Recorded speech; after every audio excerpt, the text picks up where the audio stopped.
Morning, this is Virginia. This is Eve. And we're now officially in the seated postures of primary series in the Mysore basics. So let's get started. We'll start in a downward facing dog, and we'll do it from two different profiles. We'll show you the side profile for now. So this is going to be the first entry into seated. We can cross the ankles by the wrists and have a seat down. Good. We want to bring the legs forward in front of us. So if you're tighter in the hamstrings here and you tend to round your back in this pose, round your lower back for me, Eve. Yeah, so when someone's really tight in their hamstrings, they tend to come into what's called a posterior pelvic tilt. So your hips are kind of tilted this way, which actually creates a lot of undue stress in the lower back. This might be a bit high, but I just want to show you what the options are. You can go ahead and lift your hips up and set the block here. So then you can tilt your bowl this way. So now go ahead and sit up nice and upright. And right, you're going to find a nice arch in the back. There we go. You see that? So we want that anterior, a little bit more of an anterior pelvic tilt. What this does is it gives you a little bit of added length in the hamstring, so you're not compensating in the low back. Okay, so we're gonna go ahead and take that block out. Eve doesn't really need it. The first posture is called Dandasana, staff pose, seated staff. We wanna ground the hands by either side of the hips. So if you got like a shorter torso, you might find the hands might come a little bit further back here. All we're looking for is this nice long upright spine. And if you have a shorter, like a longer torso, then the hands might have to come forward. And you might even find that the heel of the hand might not touch. So it kind of depends on your own body proportion, which is all great, right? So we're gonna draw the shoulders back. All right, set the hands where you feel most comfortable, Eve. Good.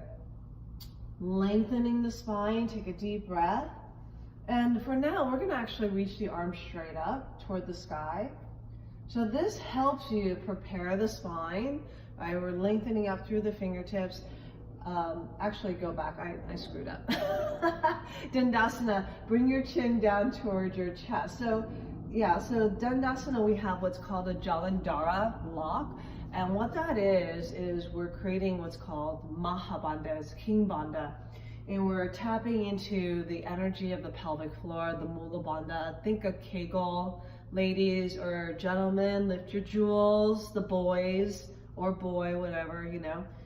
And then we want to draw the lower belly in called Uddiyana Bandha. I think this is the first time we're really talking about the inner energetic locks, and that's really important that we stay engaged. And in layman terms, you can even equate that to like engaging the core. So when we draw the chin down, think as if you're looking down your shirt, you drop some food or something fell in your shirt when you're eating and you're trying to look and see what's in there. So we're not actually dropping the head down like that, right? That's actually a mistake. We want to keep the head up slightly, and we're just looking down the shirt. So this helps close off the throat without straining into your neck here.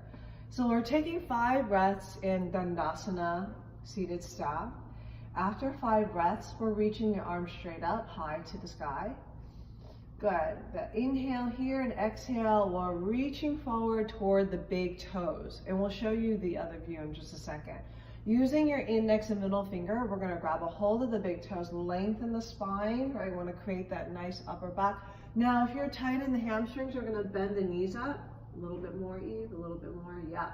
So accessing this is great, right? By bending the knees. We're lengthening the spine, and just keep your knees bent there, Eve. Exhale, we're gonna pull the elbows wide and forward fold. Now, stay there. A lot of times what people do is they'll kind of try to reach with their neck and they'll stick their head forward more, or really strain through here, okay? So I want you to keep your gaze at the big toe. We're actually pulling the big toe. This is really important. Something that people do often is reaching for the feet, and they round their upper back. But we actually want to extend into the forward fold. Good. So let's go ahead and show them what it's like to do the full variation. So the legs are straight. We're reaching the big toes. Inhale, look up, lengthen, and exhale, pull forward. Good. So the head, as you can see, is in line with the rest of the spine. That's what we're looking for, right? So if you're in a very deep forward fold, then, you know, yes, the head can come down. It's kind of cold over here. It's like end of January. So yeah, we're a little tighter this morning, okay? Inhale, sit up after 5 breaths. Now we're gonna reach on the outer edges of the feet. Good. Let's just grab the outer edges, Eve, for today. Good. Lengthen the spine again. So you're thinking about pulling your heart center forward toward the big toes. Then exhale, forward fold, right? So the head, and you might be tempted just to let the neck collapse, but this is kind of important to also strengthen the back of the neck. We're using the rhomboids here as well, and really grounding through the sit bones, okay? This is also 5 breaths. Good. Inhale, sit up. So this is called, the first seated postures are Paschimottanasana, and there are different variations in which we can grab the feet. Let's go ahead and face forward toward the front, and we'll show the feet as well. Good. And we'll scoot up just a little bit more. Awesome. So the common theme that people have with this is they end up bowing out, right? So their ankles are flared out, and then it looks like this from the top vantage point. We want to draw the inner ankles together and think about pursing the knees together and the inner thighs together. Great. Let's go ahead and repeat Paschimottanasana A. So arms reach up high. Good. And exhale, forward fold. We're in a karate chop with the index and middle finger. Grab the big toes, lengthen the spine, and exhale, fold. So right here is probably as far as she goes, and I would keep your gaze up at the big toe for now and lift your body up just a little bit more. Good. So this will be it, and then inhale, sit up. We'll move on to B, which is the blade edge of the feet.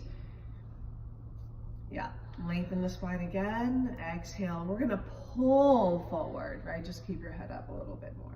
Yeah. Good. So when we're pulling, we're actually activating the stretch a little bit more effectively versus just a passive reach. So think we're grabbing the foot and pulling it toward us. Cool. And inhale, sit up. This is the first set of seated postures of primary series.